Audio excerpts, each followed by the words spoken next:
ఏంటో తెలుసా అండి, నువ్వు కోపంతో ఎవరిని కొట్టద్దు, కామంతో ఎవరిని ముట్టుకోవద్దు. ఎందుకంటే కోపంతో కొట్టకండి అని ఉంటాడు, కామంతో ముట్టుకోవద్దు. ఇక్కడ స్త్రీల్ని కోపంతో ఎవరిని కొట్టద్దు. ఇతని రెండోది పెద్ద సమస్య కాదు, దాని మీద అంతగా ఉండదు. కోపం మామూలుగా ఉండదు, విశ్వామిత్రుడి కోపం, కానీ దాంట్లో పరిమితుంది.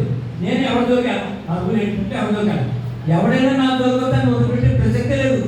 కన్ను కన్ను పన్ను పన్ను టీ అయిపోయి ఆ సైకాలజీలో పెరిగాడు మనవాడు. ఇది ఎలా పాటించాలి, అమ్మ బాబోయ్ ప్రీతముడికి మాట ఇచ్చాను, ఎలా పాటించాలి, తనకు పిడుగులా ఉంది నా మొహం మీద అనుకున్నాడు. నిజంగా పాపం చాలా ఓర్పుగా 3 సంవత్సరాలు కొనసాగించాడండి.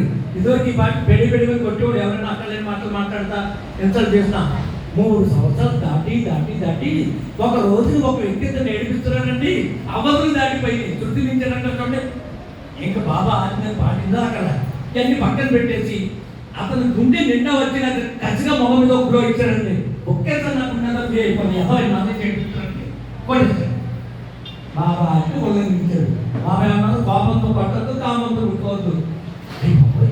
ఇప్పుడు పిడుగు పడిపోయినట్టుంది, వచ్చేసరి హ్యాపీగానే ఉంది, కోరికంతా తీరిపోయింది.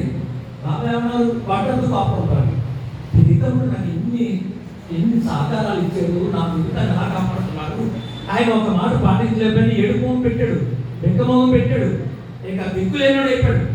సాయంత్రం ఆగలేకపోతాడు. సాయంత్రం అయ్యేసరికి జబల్పూర్ నుంచి మెహరాబాద్ 700 మైళ్ళు, అంటే 20 కిలోమీటర్లు.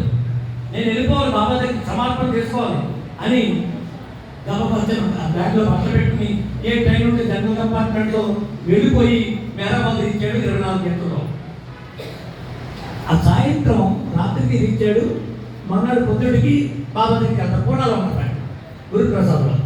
ఏకాంతవాసంలో ఉన్నారు, ఎవరికి దర్శనాలు లేవు, ఇంటర్వ్యూస్ లేవు. వీడు వెళ్ళిపోయాడు.